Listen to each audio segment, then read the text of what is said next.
je vais vous parler d'une série. The Queen's Gambit est probablement l'une des meilleures séries que j'ai vues ces dernières années. Rares sont les productions de ce type réussissant à allier aussi finement, aussi justement la forme et le fond. Si le support, le fil conducteur est le jeu d'échecs, le propos va bien plus loin, beaucoup plus loin. The Queen's Gambit est d'abord un roman écrit en 1983 par Walter Tevis. Et c'est depuis le 23 octobre 2020 une série sur Netflix. Le synopsis est simple, très simple. Les 7 épisodes de 50 minutes nous proposent de suivre la vie de Bess Harmon et sa découverte du monde des échecs. De ses 8 ans, âge auquel elle découvre le jeu par hasard, à sa majorité environ. Le tout à une époque où la pratique était essentiellement masculine. Considérée comme le summum de l'intelligence. Une époque où des grandes parties étaient politisées. Affrontement bloc Est-Ouest, URSS contre les États-Unis. Mais je le redis, ceci est un prétexte. Le jeu d'échecs est ici un catalyseur. Nul besoin de s'y connaître en politique ou en stratégie de jeu. Au niveau de la forme, la réalisation est superbe. Tant au niveau des décors, que de l'éclairage, que des cadrages, que du jeu des acteurs, tout est parfait. Encore plus si vous appréciez les années 60, la musique, les costumes.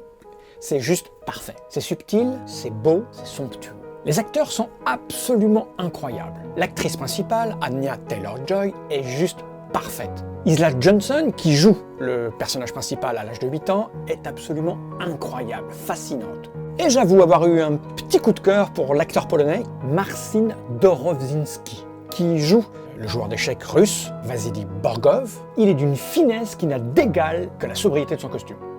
Au niveau du fond, The Queen's Gambit nous parle de milliers de choses, par petites touches, sans insister jamais. Avec une subtilité telle que certaines de ces choses ne vous apparaîtront que si vous y êtes sensible. The Queen's Gambit nous parle d'abord de la solitude, des solitudes, de l'abandon, de l'orphelinat, de l'adoption. The Queen's Gambit nous parle ensuite de la construction de soi-même, de sa destruction, mais aussi du besoin des autres. De l'addiction, du dopage, des mensonges, de ce qu'on se fait à soi-même pour se motiver à faire des choses ou justement ne pas les faire, les prétextes. The Queen's Gambit nous parle de la mort, du suicide, du féminisme, du racisme, de l'intelligence, de la folie, de la différence, de la compétition, de l'évaluation, de la catégorisation des êtres humains, de la bêtise et du non-sens de tout un système.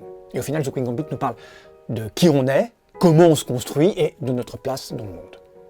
Ce qui est incroyable, c'est d'avoir réussi à faire tenir tout ça en 7 épisodes. D'avoir réussi à maintenir le suspense à partir de parties d'enjeux dont nous ne connaissons pas ou ne maîtrisons pas les subtilités. Ce qui est incroyable, c'est d'avoir réussi à nous tenir en haleine pendant 6 heures pour arriver à cette scène finale qui, pour moi, est juste magique, magnifique. Elle représente l'accomplissement de tout ce qui est proposé dans la série. Je vous invite immédiatement à aller la regarder si ce n'est déjà fait. Je ne vais pas spoiler. Mais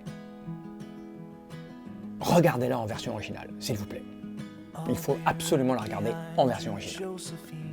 Voilà. Je vous laisse.